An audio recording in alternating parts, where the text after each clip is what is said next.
세상을 도발하라.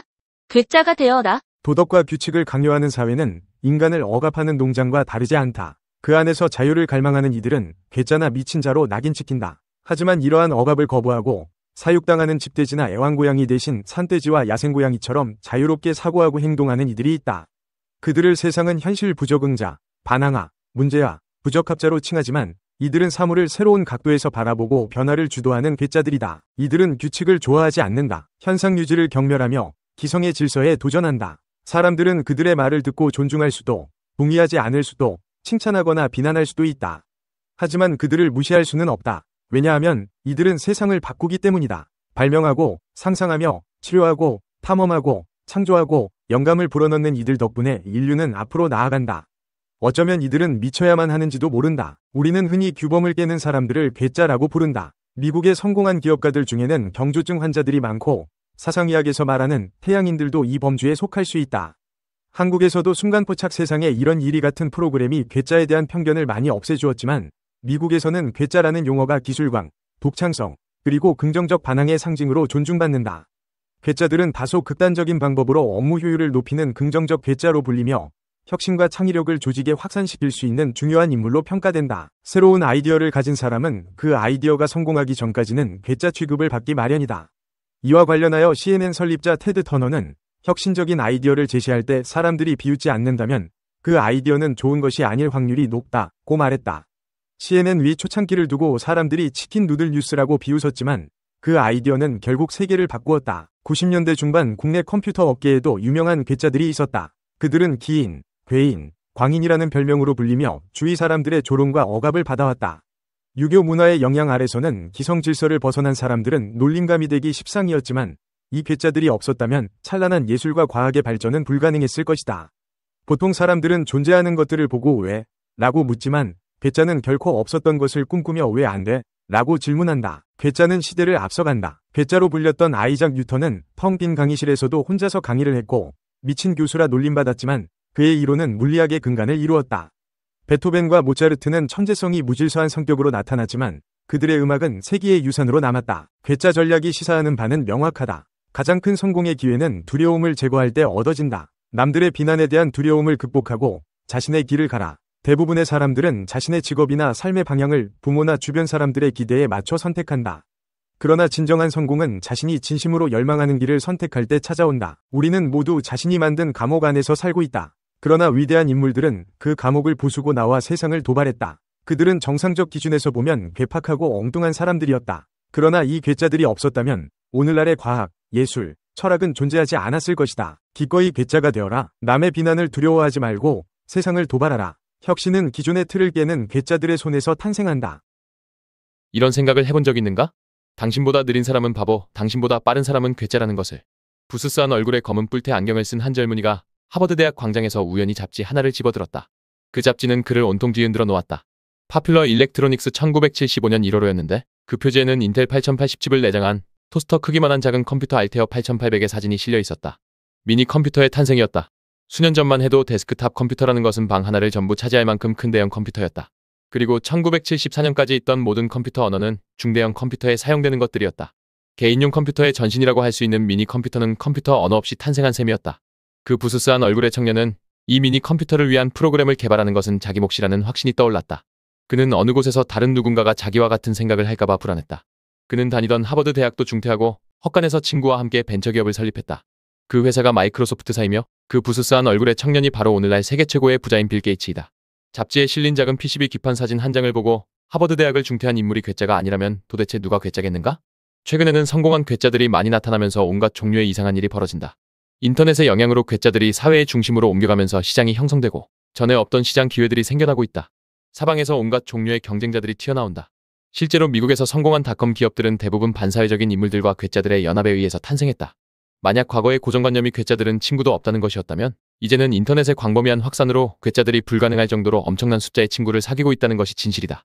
오늘날 그들은 인스턴트 메시지를 통해 교제를 하며 전통적인 형태의 시장을 완전히 새로운 시장으로 변화시킨다. 현재의 사회규범과 괴짜들이 벌이는 전투는 지금 셀 수도 없을 정도로 많은 곳에서 벌어지고 있다. 괴짜들은 상상력의 원천이다.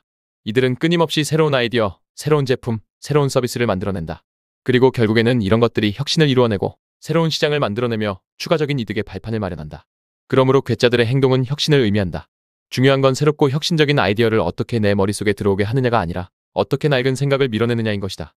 때로 괴짜들의 무모함이 세상을 바꾼다. 인간의 심장에 고무 금속재의 가느다란 관을 꽂아 심장병 검사가 가능하다고 믿었던 독일의 젊은 수련의 베르너 포르스만 역시 자신의 몸으로 실험에 성공한 의학 괴짜 중 한 사람이다. 보수적인 의학계의 비웃음 속에서도 포르스만은 자신의 심장에 가늘고 긴 관을 64cm나 찔러 넣는 무모한 실험을 감행했다. 자신의 목숨을 담보로 한 실험에 성공한 포르스만은 그로부터 27년이 흐른 1956년 노벨 의학상을 받았다. 이처럼 괴짜는 성장과 혁신의 근원이다. 사회에 괴짜가 많아질수록 기업 역시 결국은 괴짜들을 따라가게 된다. 괴짜들의 아이디어는 한 사회의 규범으로 자리 잡을 때까지 일정한 흐름을 따라 성장해간다. 이제 괴짜들을 바라보던 예전의 시각은 이들에 대한 새로운 해석으로 대치되어야 한다. 괴짜들을 바라보는 시각을 바꾼다면 우선 개인적인 생활이 변할 것이며 기업을 성공적으로 이끄는 데도 도움이 될 것이다. 그리고 경쟁 우위를 더욱 강하게 만들 수 있을 것이며 임기응변식의 리엔지니어링 정도가 아닌 전혀 새로운 기업으로의 변신이 가능할 것이다. 특히 엔터테인먼트 산업에 있어서 성공과 실패는 괴짜스러움에 달려있다. 세상은 이미 우리가 인식하든 못하든 괴짜의 시대에 진입해 있다. 괴짜의 시대에 현재 우리가 명확히 알고 있는 사실은 변화의 속도만 달라진 게 아니라 개인, 사회, 경제의 모든 관계를 변화시킬 어떤 일이 끊임없이 발생하고 있다는 사실이다. 다만 그것이 정확히 무엇인지 모를 뿐이다. 새 아이디어의 역사는 반대를 극복해온 역사다. 오랫동안 변두리에 머물던 하나의 괴짜스러운 생각이 얼마나 빠른 속도로 대규모 시장을 형성하는지에 대한 사례는 먼 데서 찾아볼 필요도 없다. 성형치료제로 승인받아 이제는 광범위하게 사용되는 보톡스를 생각해보라. 썩은 소시지에서 자라는 맹독성 세균을 돈 많은 사람들의 얼굴에 주사해서 얼굴 근육을 마비시키고 그 원리로 주름을 없앨 수 있다는 생각을 맨 처음 한 사람은 누구일까? 이것이 괴짜 같은 생각이 아니라면 무엇이 괴짜 같은 생각이겠는가? 버트란트 러셀의 조언처럼 당신 의견이 별나다고 해서 위축되지 말라. 지금 세상이 용인한 의견들 또한 한때는 이상하다고 생각하던 것들이었으니까 스스로 괴짜가 되라. 스티브 잡스의 표현대로 괴짜로 손가락질 받는 것을 두려워 말라. 버진그룹의 리처드 브랜슨, 애플 컴퓨터의 스티브 잡스, 스타벅스의 하워드 슐츠, 테슬라의 일론 머스크, 리빙 옴니미디어의 마사 스튜어트, CNN의 테드 터너 등 세상을 바꾼 사람들은 누구나 어떤 면에서 괴짜가 아닌 사람이 없다. 괴짜는 때로 우리 자신이며 우리의 친구다. 인생을 살 만큼 가치 있게 만들어주고 인류로 하여금 무감각함을 뛰어넘게 해주었던 대부분의 것들, 생활의 안락함을 제공하는 모든 것들에 대해 그들이 끼친 영향력을 결코 무시할 수는 없다. 우리는 그들에게 감사해야 한다. 괴짜에게는 분명한 장점도 있다. 우선 괴짜처럼 사고방식을 바꾸면 더 오래 산다. 아이디어가 풍부한 사람들은 보통 사람들보다 평균 6년에서 10년 정도를 더 산다. 베스트셀러 괴짜들의 저자인 데이비드 윅스 박사에 의하면 괴짜들은 보통 사람보다 더 길게 살기만 하는 게 아니다. 그들은 동시에 평균적으로 일반 대중에 비해 더 건강하고 행복하며 지적으로 산다. 사람들은 흔히 미래는 예측할 수 없는 것이라고 말을 한다. 그러나 앞날을 예측할 수 없다는 것은 기회로 가득 차 있는 시대라는 것을 의미한다. 아무도 시도하지 않았던 일을 자신만의 독특한 방식으로 추진할 수 있는 가능성이 가득 찬 시대인 것이다. 지금 시대만큼 흥미진진하고 새로운 시도로 자신의 재능을 발휘할 수 있는 시대는 없었다. 미래를 예측할 수 없는 이 시대는 남들의 성공 체험, 결국 전례를 통해 익힌 사고 방식으로는 성공할 수가 없다. 그러므로 과거에 성공하지 못했던 발상, 남다른 아이디어가 지금이야말로 필요한 것이다. 만족하며 사는 사람은 가만히 앉아 아무것도 하지 않는다. 만족하지 못하는 사람들이야말로 이 세상을 위해 기여한다. 안전을 추구하면 더 이상의 성장과 발전은 기대하기 어렵고 미지의 세계 앞에서 계속 망설이고 있으면 길은 끝까지 열리지 않는 법이다. 안전이란 위험을 무릅쓰지 않고 도전하지 않는 것이다. 아이젠하워는 이렇게 말했다. 인생에서 원하는 것의 전부가 안전이라면 감옥에 가면 최고의 안전을 만끽할 수 있을 것이다. 좋은 기회를 만나지 않은 사람은 없다. 그렇지만 기회의 여신은 나는 기회입니다 하며 분명한 모습으로 찾아오지 않는다. 찾아왔다가도 이내 슬며시 사라지고 만다. 기회는 가만히 턱 괴고 기다리는 사람에게는 돌아가지 않는다. 모든 문제 속에는 이를 해결할 수 있는 기회가 숨어있고 그것은 위대한 사람의 몫이다. 세상에는 능력이 있음에도 성공하지 못한 사람들이 부지기수다. 능력을 인정받지 못한 천재들도 많다. 자신이 가능하다고 생각하는 것보다 더 많은 것을 행할 수 있는 인간은 없기 때문이며 기회를 보는 사람과 기회를 잡는 사람은 완전히 다른 종류의 인간이기 때문이다. 그렇다. 용기를 갖고 끊임없이 새로운 시도로 기회를 추구하지 않으면 학력은 물론 타고난 재능도 빛을 발하기 어렵다. 가장 유명한 성공 스토리는 문제를 인식하고 이를 기회로 발전시킨 사람에 의해 탄생한다. 성공하는 사람은 공통적으로 생애 어느 시점 반드시 대가가 큰 위험을 감수하고 사업에 착수한다. 사람은 위대해지고자 결심해야만 그렇게 될 수 있다. 이제 굳게 마음을 먹었다면 당신은 위험을 감수하며 끊임없이 기회를 추구해야 한다.